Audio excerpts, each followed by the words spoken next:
Welcome to My Inspiration. Today we're sitting with a very inspiring person, the beautiful Luco, who's a writer and a poet, published a book in 2008, a poetry book. Welcome to the show, Luco. It's a pleasure. Thank you. Finally on the show.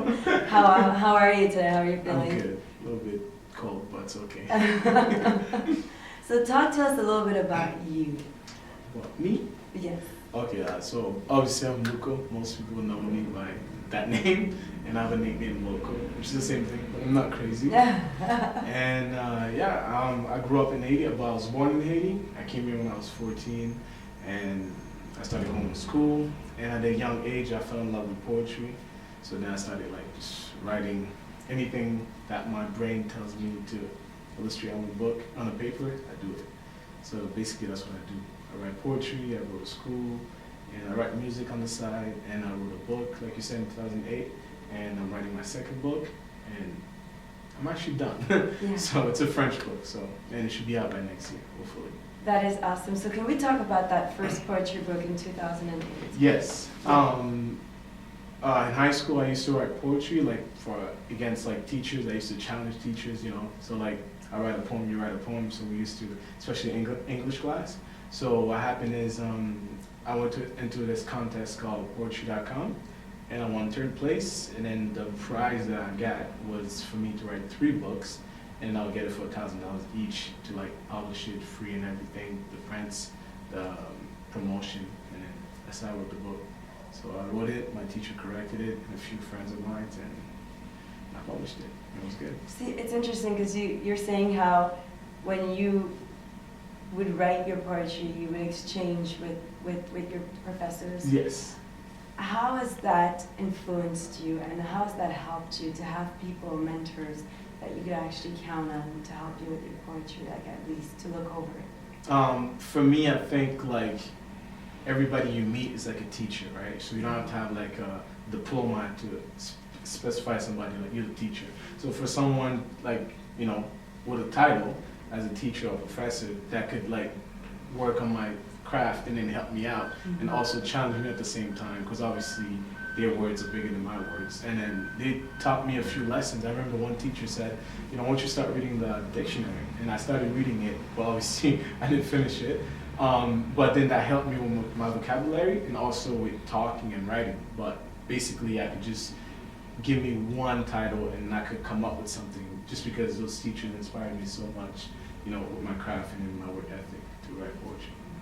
And then how did your friends feel about it in high school or primary school? Did you read some of your poems to them? Yes, obviously the girls, my homegirls mostly liked it. My homeboys, they kind of oh, that's too feminine, But too eventually, deep. but exactly, eventually they got used to it. I used to write poetry for my friends on Valentine's Day for the girlfriends, Right now, they probably much, But for me, it was so they didn't write it. Yeah, but they tell me what they wanted me to write about, what they're feeling, and I came up with something.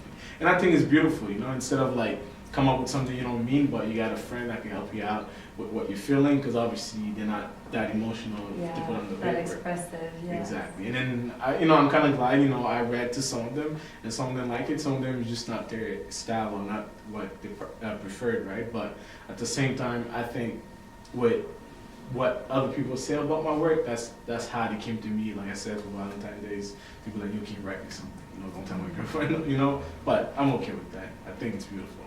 And so it's, again, I want to talk back about when you were in school, because that's pretty much where everything started for you. Yes. But before we do that, we're just going to take a quick break. We'll be back with Luco, talking about his poetry, talking about high school and how that played out.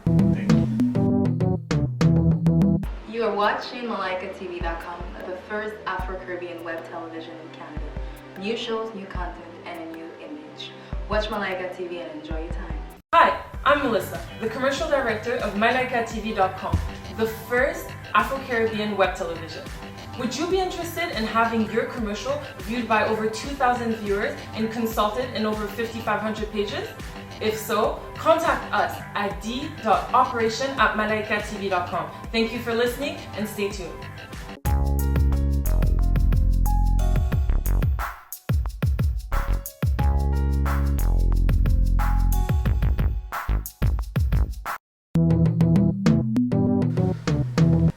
back with Luco, and we're talking poetry in high school or primary school. Luco was writing poems for his boys. So some of you out there, I know you didn't write it, but really, like, it's interesting, because as a boy and a man in becoming, sometimes it's hard because to have an art like poetry, to express yourself and to have your friends accept you for who you are and accept your art for what it is. How did that go though? Because I just find that very interesting. Like, see, on a personal note, like, the reason I started writing poetry, like, I grew up in poverty. So when I was in Haiti, and I have a lot of money, like most kids, grew up. So I tell all the time the kids, like, if you have good parents, or if you have friends, if you have like $50 in your bank every 2 weeks, trust me, that's enough. Because me, I grew up with not seeing like a bank account or even knew what a dollar looks like. I had to steal to eat. So all the stuff that I witnessed in my life. So instead of going to pay this psychiatrist like probably like $1,000 every week, I told myself I'm just gonna write and hopefully come up with books in the future. And that's why I started doing that at 13 years old. I just started writing, and my nightmares were intense.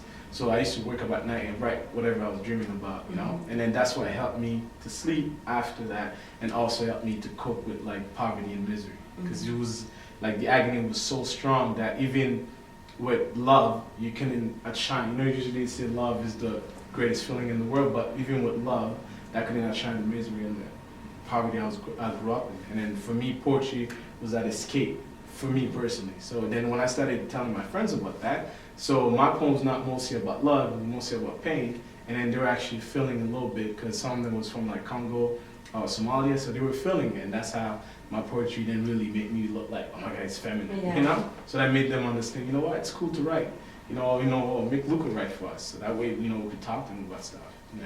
And so we're talking again, like, of art as a tool of healing, as a tool of self-empowerment. Yes. And I know you briefly talked about how like that basically helped you go through certain situations in your life. But going back on that, what is the hardest thing that you had to write about? Let me see. There's so many things, but I remember like I wrote something about, like, I always talk about my own death, because when I was young, I used to never think I would like drive a car. Like at 10 years old, I was never like, oh my God, one day I'm gonna go to school. So I was like, I had a relationship with death. A lot of people was like, what do you mean by that?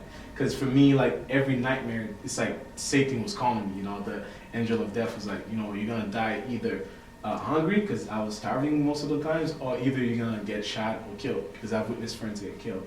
So I think the most difficult poem I wrote was like before my last words, So and then I was writing about my own death, and I wrote it, I don't remember the age exactly, but around 15, 16. That really touched me, because I remember days I was like, asking God, it's like, why you not taking me right now, since I'm suffering? I thought you were known to do good for people. So that's the kind of relationship. It was like a confusing relationship. Like, angel of death was there for me because I was starving, I was in misery, and then was asking for God. He was not helping me to escape that. So that was the most confusion as a kid, 13 years old, growing up, thinking stuff like that.